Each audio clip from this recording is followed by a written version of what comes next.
পুলিশের সাবেক আইজি ও সাবেক এমপি নূর মোহাম্মদের বিরুদ্ধে কিশোরগঞ্জের কটিয়াদীতে ১৩০ একর জমি দখলের অভিযোগ রয়েছে।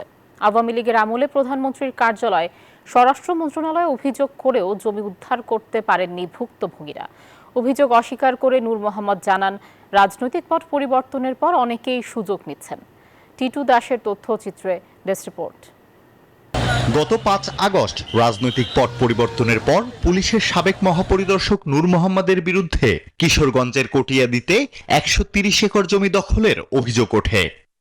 অভিযোগ রয়েছে ২০০৮ সালে পদে থাকাকালীন তার ভাগ্নে সহ সন্ত্রাসী বাহিনী দিয়ে খামারটি দখল করেন। এ সময় খামারের মালিক নুরুল আমিন ও তার স্বজনদের নামে ঢাকা, কুমিল্লা সহ দেশের বিভিন্ন স্থানে মামলা করা হয়। বান্ডেল থাকলে প্রতি সেনমানিতে টাকা বাঁচবে। বিকাশ সেনমানি বান্ডেল কিনে জিতুন প্রতি লেনদেনে।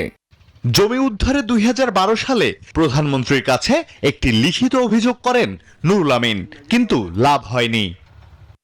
২০১৮ সালে নুরুল আমিন মারা যাওয়ার পর তার ছেলেরা বাবার সম্পত্তি উদ্ধারে চেষ্টা চালান। গত ১ জুন স্বরাষ্ট্র মন্ত্রণালয়ে একটি লিখিত অভিযোগ করেন তার বড় ছেলে। তাদের অভিযোগ, জমির মালিকানা দলিল এবং খাজনা খারিজ থাকার পরও খামারটি দখল করে রেখেছেন নূর মোহাম্মদের লোকজন। সাবেক আইজিপি এবং আওয়ামী লীগের সাবেক এমপি নূর মোহাম্মদ সাহেব তখন তৎকালীন আইজি ছিলেন। উনি তখন ওনার ক্ষমতার অপব্যবহার করে এই প্রজেক্টটা দখল করে। তো এই প্রজেক্ট থেকে তারপর থেকে ওনারা গ্রেজিং করে প্রায় ১০০ কোটি টাকার বালু উত্তোলন করছে। প্রধান উপদেষ্টা, স্বরাষ্ট্র উপদেষ্টা যারা আছেন তাদের দৃষ্টি আমরা আকর্ষণ করি এবং আমরা চাই এটার একটা সুষ্ঠু তদন্ত হোক। বিভিন্ন জেলাতে মামলাতে দিয়ে আমাদেরকে বাড়ি ছাড়া, দেশ ছাড়া করে রাখছে। তবে এসব অভিযোগ মানতে নারাজ সাবেক এমপি ও আইজিপি নূর মোহাম্মদ।